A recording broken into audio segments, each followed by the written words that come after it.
Hi, I'm Candace Hunter from Practical Herbalist, and today I want to talk to you a little bit about making herbal syrups.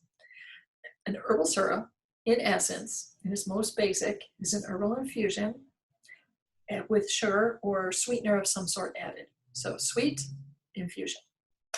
Simple, right? There's a lot of potential choices you can make along the way that can make your herbal syrups better, stronger, more medicinal, and honestly, you can make them taste better too.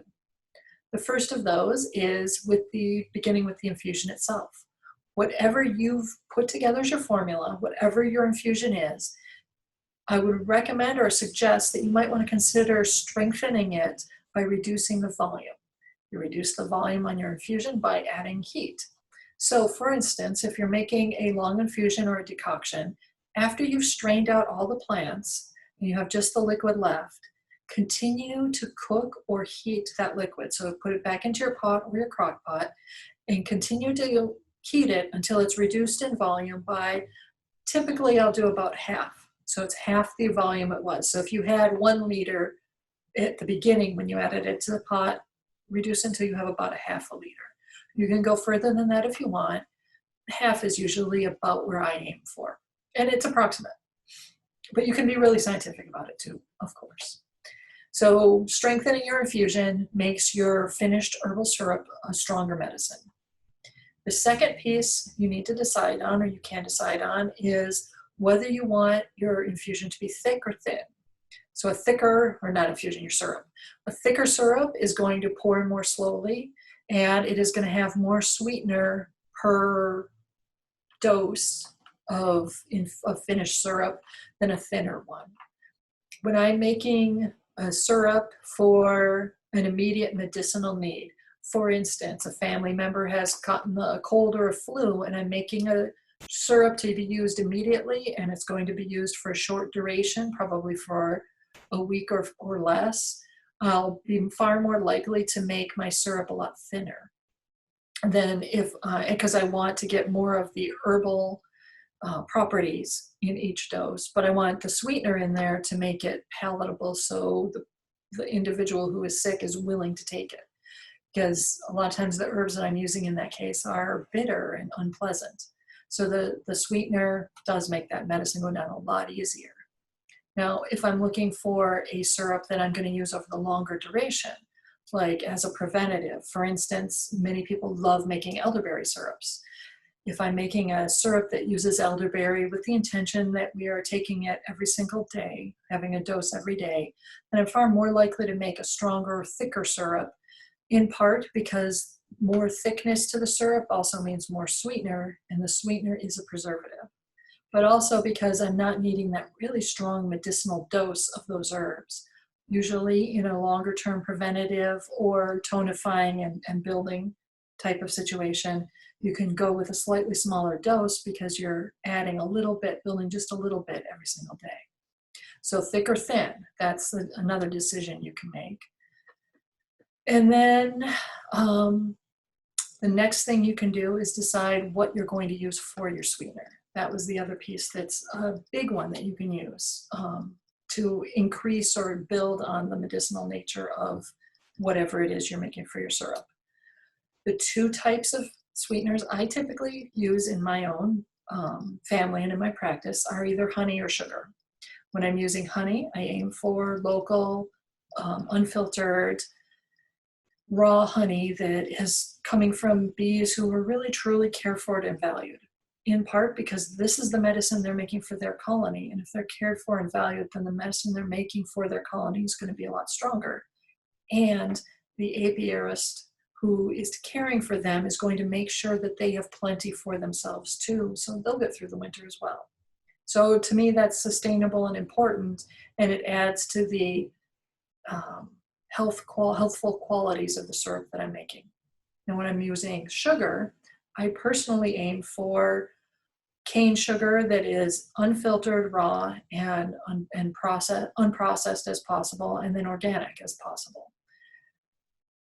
Sugar, cane sugar, as well as beet sugar, naturally comes with its own set of minerals. When you get the really white, refined sugars, those minerals have been stripped out. if the sugar goes into your, when you take that sugar that with the minerals stripped out, your body needs those minerals to be able to process the sugar properly. So it takes it out of your body systems or out of the foods that you've just eaten. In the case of medicine, I don't want anything being taken away from the body to help the medicine work, if I can help it. Typically what I want is to offer in the medicine everything that's needed for the body to use that medicine immediately. So I'm going to use sugar that has all the minerals and stuff in it. I've also occasionally used molasses as my sweetener, and that works really well, especially personally, I love that for allergy remedies, so hay fever and seasonal allergies. The molasses seems like it adds a lot of extra potassium, which the body really sorely needs in allergy situations. So now you've made your decisions, right, about how thick or thin you want your syrup to be and what your infusion is going to be, how strong it's going to be, and you've made your decisions about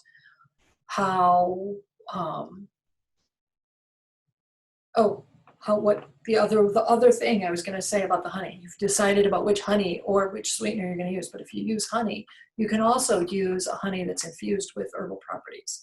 So that can help also boost the medicinal value of your syrup.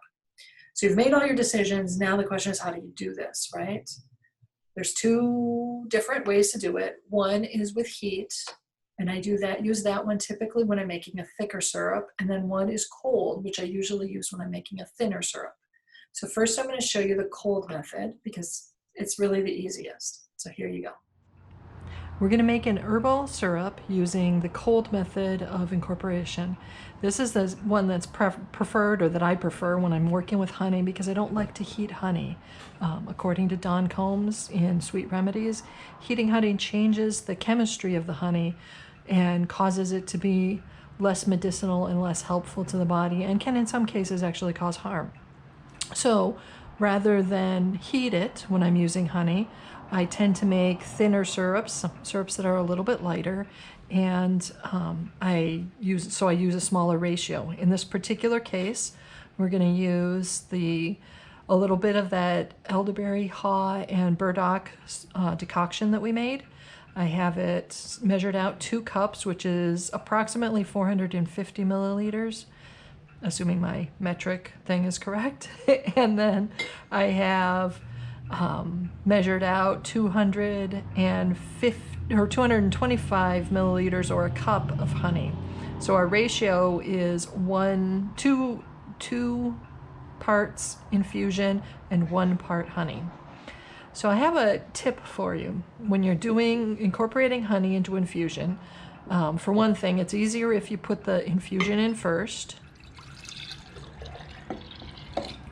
That makes it harder for the honey to stick to the sides. And then we want to put the honey in.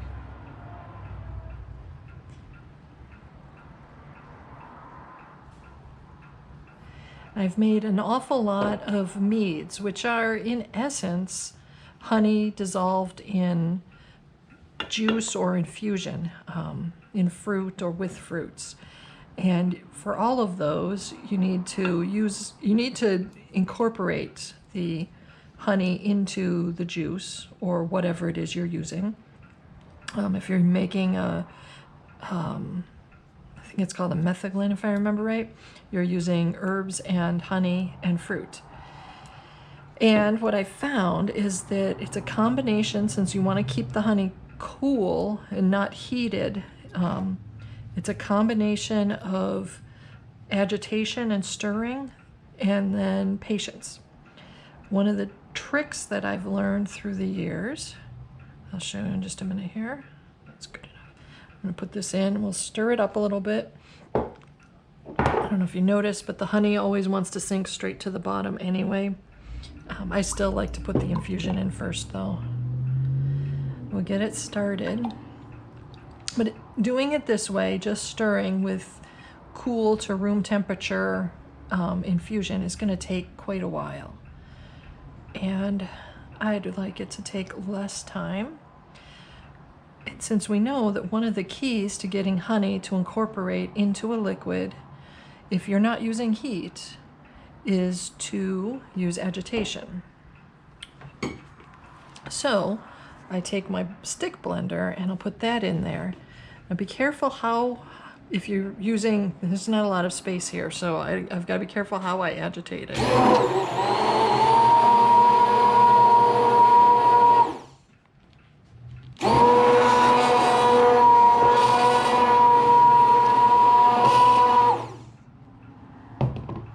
All right.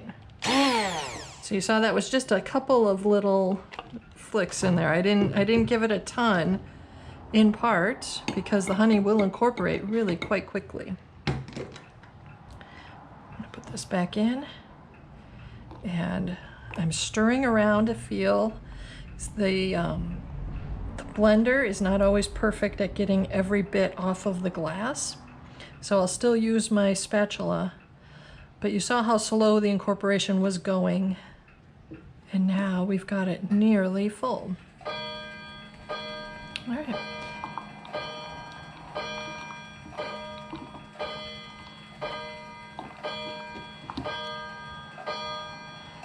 All right. So we've got this nearly full, and then I'm going to pull my plate over here a little bit. And I didn't bring a spoon, I should have. But I'll pour a little bit on there so you can see how much viscosity we've got. So this is already cool. We don't have to wait for it to set. You notice how quickly that is moving. That's a thinner syrup. That's what you'll get if you use 2 parts infusion and 1 part honey. You can do the same thing and you'll get a very similar viscosity if you're using sugar or other types of sweeteners, depending on how thick the sweetener is. So there you go. All right, so you saw how we can just, use a blender. If I'm using honey for my syrup, I almost always choose the cold method, even if I'm aiming for a thicker one. I'll just be patient and just keep stirring or blending until everything's incorporated. Honey does better for the body when it's not been heated. So that's why I'll do that. If I'm making a thicker syrup though, I will use heat. And this is how you do that. Today we're going to make a syrup, herbal syrup, using the elderberry, hawthornberry, or haw, and burdock syrup infusion that we made previously. You can see where the infusion's at. I'm going to use about 2 cups, which is approximately 400 milliliters. I think that's right. Yeah, 400 milliliters of infusion. I'm going to turn my thing on. I'm using hot plate, so I'm going to put it on high, but if I was doing this on the stove, I'd probably start it off on a medium heat so that way I'm not using too much heat at a time. We are aiming for a rather thick syrup. You can use heat to incorporate sugar, particularly if you want to make a thick syrup. The ratio is 1 part infusion to 2 parts, between 2 and 4 parts sugar. So I use 2 cups of infusion and I'm going to use 4 cups of sugar here. The sugar I'm using for this particular infusion, actually I measured this out, it's 4 cups. So the infusion that I'm making here I'm using an organic cane sugar that has been minimally processed and contains the original minerals that are in the sugar. I don't recommend using a complete white sugar because white sugar is got the minerals stripped out of it. That's less medicinal. So it looks like a ton of sugar for the amount of infusion that we have. It's really not that. Once you get it thickened up, it'll make sense. I have done ones where it would be like 12 cups of sugar for the same amount of infusion. That makes a really thick syrup that's a little bit like a maple syrup, like a thick maple syrup. The one we're aiming for is more like the type of thickness that you get when you're pouring a coffee syrup. So we're going to heat this up on high and we'll just stir it up. And then I will show you as we get further along how to test to see how thick it is.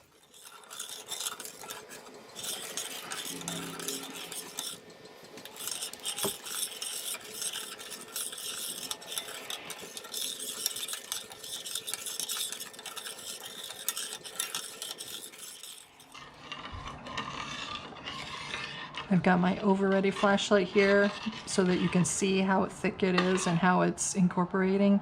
You notice that so far the sugar is not, we've dissolved some sugar, but there's a lot you can still see in there.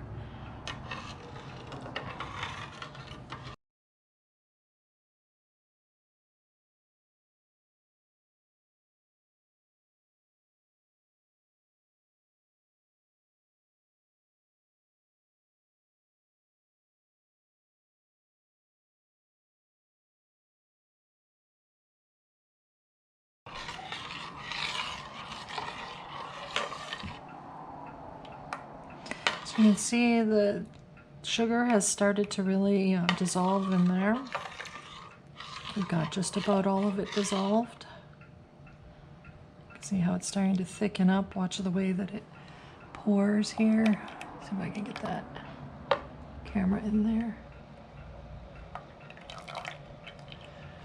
It's not quite as watery as it was, as the infusion alone was. You can also see how it's somewhat viscous on the, how it flows on the spoon.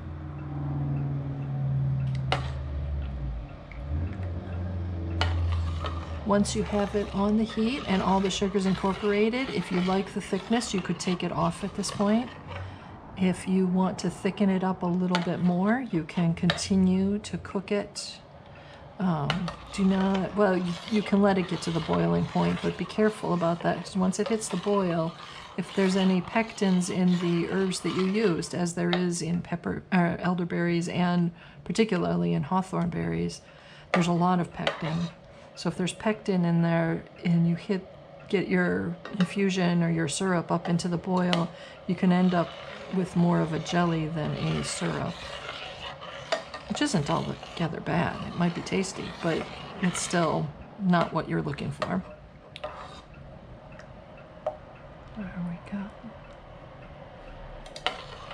One of the ways that I have tested for the thickness to see if it's what I want in the past is that I take a bowl or plate that is heat safe, so it can have hot stuff put on it, and I put just a little bit on, and then I let it cool off a moment.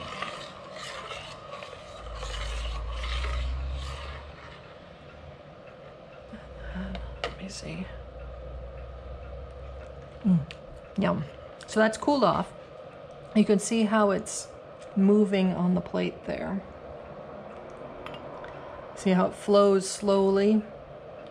This is going to be about the thickness of a, like I said, a coffee syrup, a little bit of, maybe a little thick for a coffee syrup, but it'll be pretty close.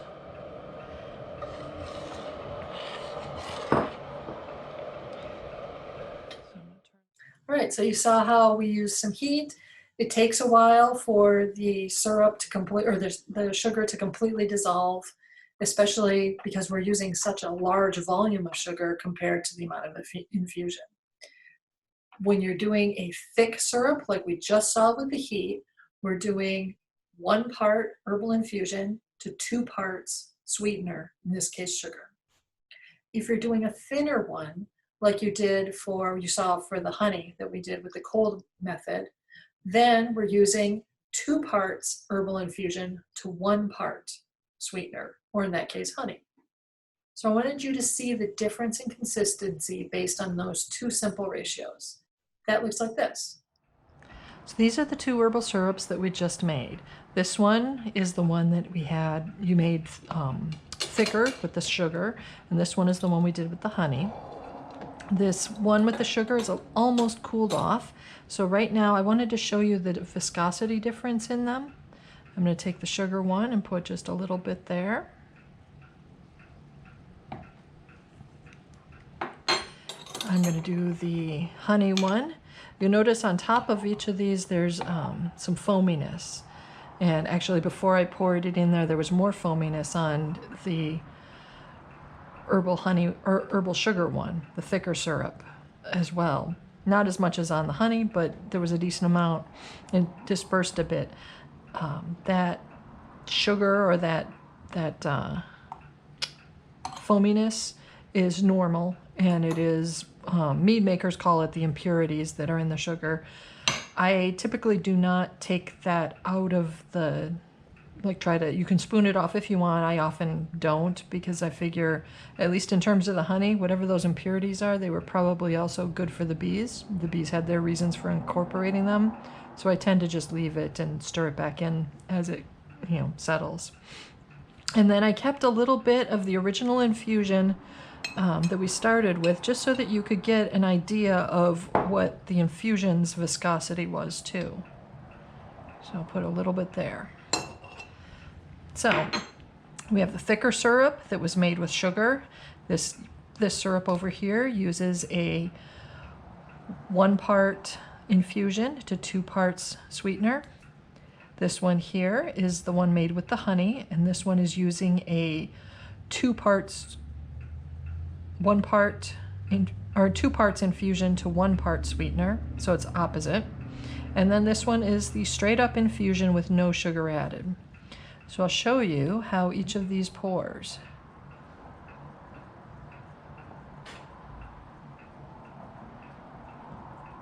So you notice the thicker one is more like a thick maple syrup or pancake syrup. The thinner one that one actually was a little bit more like a coffee syrup, which was what I was originally aiming for, but I think it'll be fine. So that was more of a coffee syrup, and then the infusion just ran, and it doesn't have a lot of legs, as it were. So that gives you an idea of the difference in viscosity with these. All right, so you saw the difference in consistency. The last piece that you can decide on, the last piece you need to decide on is what kind of preservation or how long you need your syrup to last. If your syrup is going to be sitting for a long time, like for instance, the elderberry hawthorn syrup that's going to be sitting on my counter, being used daily, hopefully, but possibly for months on end, I might want to consider adding a little extra component to increase the preservation or to prevent molds and rancidity. And the preservative that I'm going to use is going to be alcohol. That looks like this. If you want to preserve your herbal syrup, one of the ways you can do that is by adding alcohol. So in this original one that we made here, this is the herbal syrup that I made using honey, using the cold method. The full amount that we ended up getting out of this was 3 cups of finished syrup. And I'm going to add 1 cup, which is 25% alcohol. What I have here is a gentian brandy that I infused for use as a digestive bitters. That mixed with the hawthorn, burdock, and elderberry will create a very nice syrup that will be supporting digestive health and support the immune system. So I do that. I got my spoon set aside here, and then I'll just do a little bit to stir it in. The idea is to add 25% alcohol to whatever your syrup is.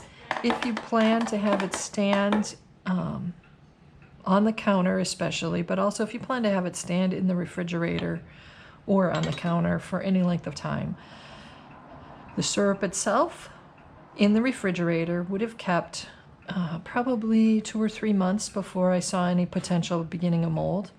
When I add the brandy to it, it can keep as much as, I've kept them sometimes a year or even 2. So adding the brandy will preserve it for quite a while. It's a really good technique for if you're making syrups in advance for the flu and cold season or that sort of thing. The thicker syrup that we made earlier uses enough sugar that I'm a lot less concerned that it's going to be developing a mold. Similar to jellies, when you have a lot of sugar in your syrup, they take a lot longer for molds to develop. Sugar is a preservative, as is honey. So I used gentian brandy. It's pretty bitter. It's not that tasty. If you don't want to use gentian brandy, you can use a brandy or a tincture or an alcohol that's infused with whatever herbs make sense for your use. You can also just use straight up brandy or vodka or whichever alcohol is accessible to you. The key there is aiming for approximately 25% of your finished syrup being made with your tincture or your alcohol whatever that may be. So yeah, we used a brandy, which is about a 40% alcohol by volume, for 25% of our finished syrup, which means that approximately 12% of that finished syrup is actual pure alcohol. Really, you don't have to do all the super calculations. Just aim for 25% of your finished syrup is some form of alcohol, and that'll do the job for you. So that is how you make an herbal syrup. Herbal syrups are effective, tasty remedies. They work well, in my opinion, for making icky tasting medicine taste a lot better, often for short durations. And they also work really well for making you want to take your daily medicine every day for a long period of time. Enjoy making yourself a bunch of herbal syrups.